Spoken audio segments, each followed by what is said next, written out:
तथा विश्वकर्मा ने उनके तेज को शांत कर दिया। उन्होंने सूर्य को भ्रमियंत्र सान पर चढ़ाकर उनका तेज छांटा, किंतु वे उस अक्षुण्ण तेज का केवल अष्टमांश ही क्षीण कर सके।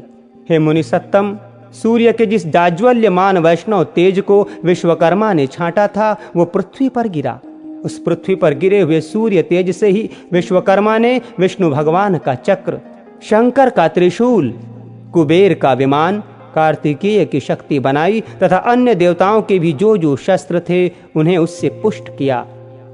जिस छाया संज्ञा के पुत्र दूसरे मनु का ऊपर वर्णन कर चुके हैं, वो अपने अग्रज मनु का सवर्ण होने से सावीर्ण कहलाया। हे महाभाग, सुनो, अब मैं उनके इस सार्वणिक नाम 8वें मनवंतर का जो आगे होने वाला है वर्णन करता हूं। हे मैत्रेय, ये सावर्णी ही उस समय मनु होंगे तथा सुतप, अमिताभ और मुख्य गण देवता होंगे। उन देवताओं का प्रत्येक गण 20-20 का समूह कहा जाता है।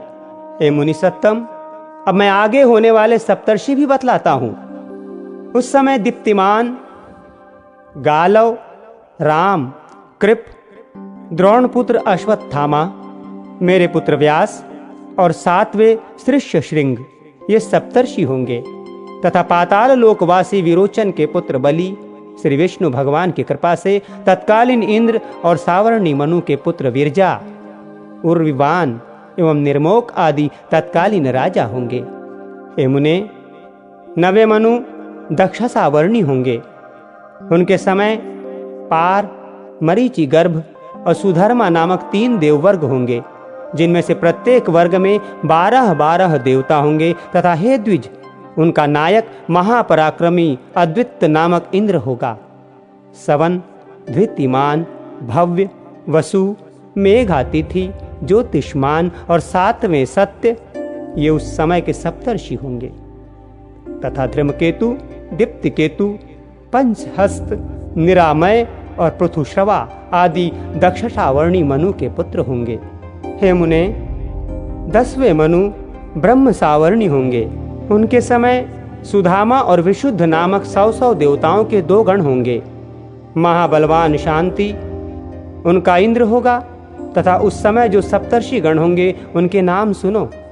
उनके नाम हविष्मान, सुकृत, सत्य, तपोमूर्ति, नाभाग, अप्रतिमौजा और सत्यकेतु हैं। उस समय ब्रह्म सावर्णी मनु के सुक्षेत्र, उत्तमौजा और भूरिषेण आदि 10 पुत्र पृथ्वी की रक्षा करेंगे। 11वां मनु धर्म सावर्णी होगा। उस समय होने वाले देवताओं के विहंगम, कामगम और निर्वाण रति नामक मुख्य गण होंगे। इनमें से प्रत्येक में 30-30 देवता रहेंगे और वृष नामक इंद्र होगा। उस समय होने वाले सप्तर्षियों के नाम निःस्वर, अग्रितेजा, वपुष्मान, धृणी, आरुणि, हविष्मान और अनध हैं तथा धर्म सावर्णी मनु के सर्वत्रग, सुधर्मा और देवानिक आदि पुत्र उस समय के राज्याधिकारी पृथ्वीपति होंगे। रुद्रपुत्र सावर्णी 12वां मनु होगा। उसके समय ऋतुधामा नामक इंद्र होगा तथा तत्कालीन देवताओं के नाम ये हैं, सुनो। हे द्विज, उस समय 10-10 देवताओं के हरित, रोहित, सुमना, सुकर्मा और सुराप नामक 5 गण होंगे।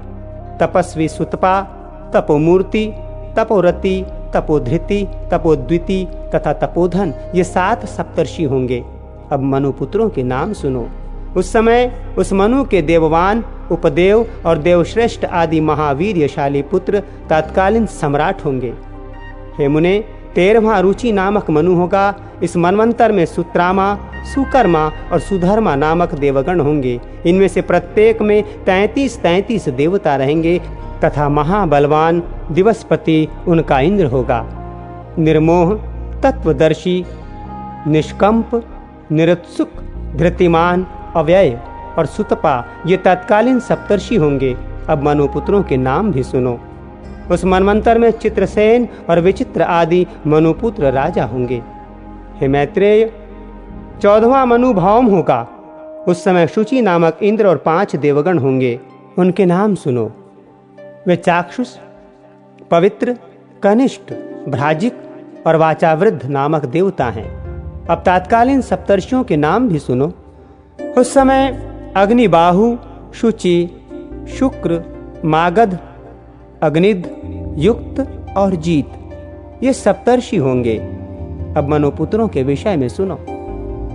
हे मुनि शार्दुल, कहते हैं उस मनु के उरु और गंभीर बुद्धि आदि पुत्र होंगे जो राज्याधिकारी होकर पृथ्वी का पालन करेंगे।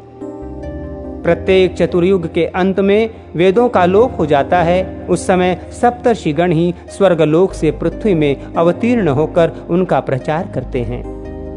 प्रत्येक सत्ययुग के आदि में मनुष्यों की धर्म मर्यादा स्थापित करने के लिए स्मृति शास्त्र के रचयिता मनु का प्रादुर्भाव होता है और उस मनवंतर के अंत पर्यंत तत्कालीन देवगण यज्ञ भागों को भोगते हैं तथा मनु के पुत्र और उनके वंशधर मनवंतर के अंत तक पृथ्वी का पालन करते रहते हैं। इस प्रकार मनु सप्तर्षि, देवता, इंद्र तथा मनुपुत्र राजागण ये प्रत्येक मनवंतर के अधिकारी होते हैं। हे द्विज, इन 14 मनवंतरों के बीत जाने पर एक सहस्र युग रहने वाला कल्प समाप्त हुआ कहा जाता है। हे साधु श्रेष्ठ, फिर इतने ही समय की रात्रि होती है। उस समय ब्रह्मरूपधारी श्री विष्णु भगवान प्रलयकालीन जल के ऊपर शेषशय्या पर शयन करते हैं। हे विप्र, तब आदिकर्ता सर्वव्यापक सर्वभूत भगवान जनार्दन संपूर्ण त्रिलोकी का ग्रास कर अपनी माया में स्थित रहते हैं।